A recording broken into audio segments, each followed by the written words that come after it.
saison parisienne 56-57 a été marquée par 3 succès pour Jeanne Moreau. 3 succès dont nous connaissons bien sûr les succès cinématographiques, c'est-à-dire ses 2 derniers films, Les Louves et Jusqu'au dernier.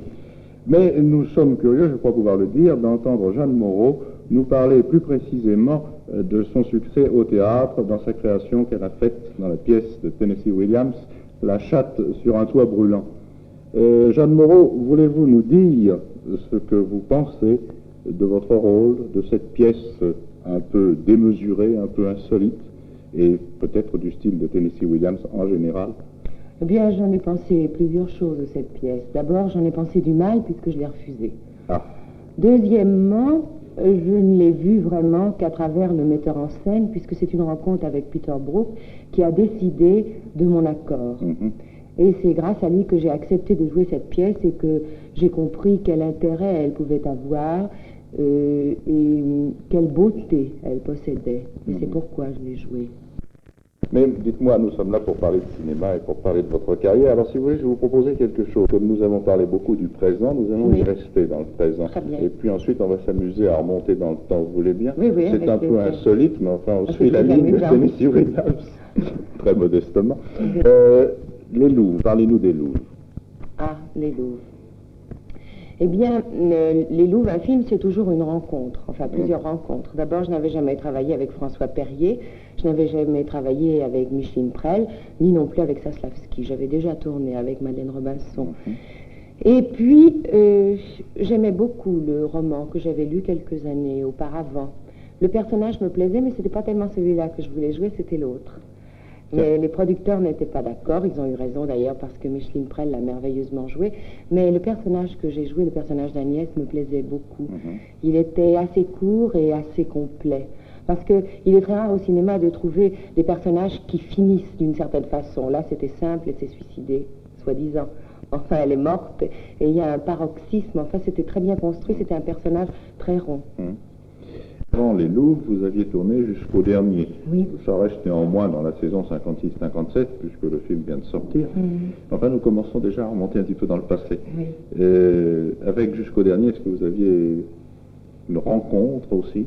Ah bien, une rencontre, c'était une re-rencontre, puisque c'était le 3e film que je faisais avec Raymond Pellegrin. C'est un film qui m'a beaucoup amusée pour des raisons différentes. C'est que on me voit un tout petit peu danser dans ce film et ça m'a permis de retravailler la danse pendant 2 ans que j'avais abandonné depuis des années et des années. Oui, c'est vrai, car vous aviez appris la danse. Ça fait combien de temps? Oh, il y a très longtemps. Je me suis arrêtée de danser quand j'avais 14 ans. Mais vous aviez étudié la danse combien de temps? Combien de temps? J'avais commencé à l'âge de 5 ans. Ah. Alors, 14 ans, comme j'en ai 29, ça fait 15 ans sans danser. Vous savez que c'est terrible.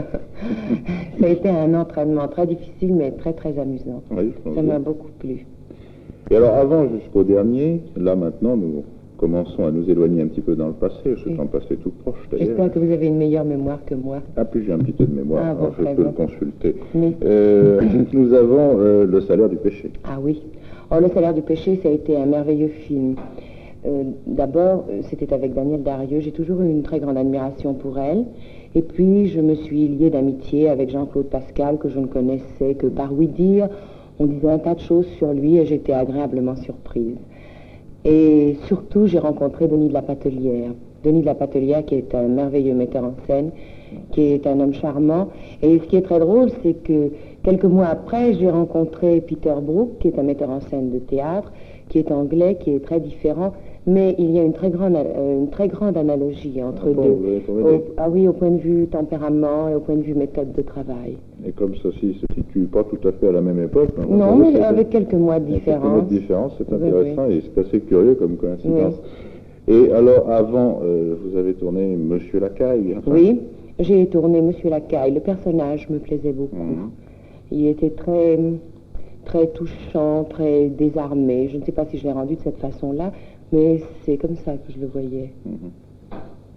Et nous en arrivons à Gasoil, si je ne me trompe pas. Gasoil. Ah oui, ça c'est ma seconde rencontre avec Jean Gabin, que j'avais rencontré dans le Grisby. Et puis aussi la seconde rencontre avec Gilles Grangier. qui est un des metteurs en scène avec lequel je tourne beaucoup. Vous avez un rôle intéressant dans ce film, il me semble, non? Ah oui, c'était très bien. Ce rôle de petite institutrice, justement, ça me changeait de toutes ces fausses ventes, ces filles plus ou moins perdues. Dans sa simplicité, c'était très, très agréable. Je ne sais pas si vous êtes de mon avis, mais je trouve que cette émission a du suspense, pour reprendre le mot à la mode, parce que depuis que nous bavardons, nous ne savons toujours pas toute la vérité sur les débuts de votre carrière. Nous allons enfin le savoir. Eh bien, d'abord, nous avons parlé de la Comédie Française. J'y suis restée 4 ans, j'ai joué 22 pièces, des pièces classiques. Parmi les pièces classiques les plus importantes que j'ai jouées, c'est L'Occasion de Mérimée, La double inconstance de Marivaux. Mais surtout, j'y ai créé Les Caves du Vatican d'André Gide, ce qui a décidé un peu de ma carrière cinématographique et surtout de mon avenir sur les boulevards. J'ai débuté à la Comédie Française avec Le Mois à la campagne de Tourguenieff. J'étais alors élève au conservatoire, je n'ai jamais concouru, je n'ai jamais eu de concours de sortie. Un concours d'entrée, tout bonnement. J'étais favorisée par la chance, une rencontre avec Jean Meyer dans un couloir, une audition passée à la hâte. J'ai été choisie pour jouer ce rôle très important. Et puis, pendant cette période au conservatoire, c'est la première rencontre avec Jean Vilar qui faisait son premier festival d'Avignon. C'est là où j'ai joué la comédie pour la première fois, une pièce de Maurice Clavel, La terrasse de midi, un petit peu de figuration dans Tobias et Sarah, un peu de figuration dans Richard II. Enfin, c'était mes premières armes. C'était le début du long apprentissage, parce que j'ai l'impression que je suis toujours à un apprentissage. On réalise dans ce métier et on en apprend tous les jours. Et puis alors, avant la période du conservatoire, c'était encore la fin des études, très mal dirigée, beaucoup de paresse, de mauvaises notes, parce que j'étais déjà distraite, j'étais déjà attirée vers l'extérieur, j'allais au théâtre. J'en ai eu vite assez parce que j'ai eu envie d'être sur la scène. J'avais une très grande admiration pour Maria Cazares et Marie-Belle. C'est ce qui a décidé, enfin, de ses goûts. De votre orientation. Oui. Mais vous nous avez... effectivement, vous avez un avenir proche, immédiat, très chargé en projets et même en certitude, puisque ce sont des choses qui vont se réaliser très très bientôt. Alors Jeanne Moreau, cela nous laisse espérer qu'on va vous retrouver à la scène et à l'écran très très souvent. Merci Jeanne Moreau.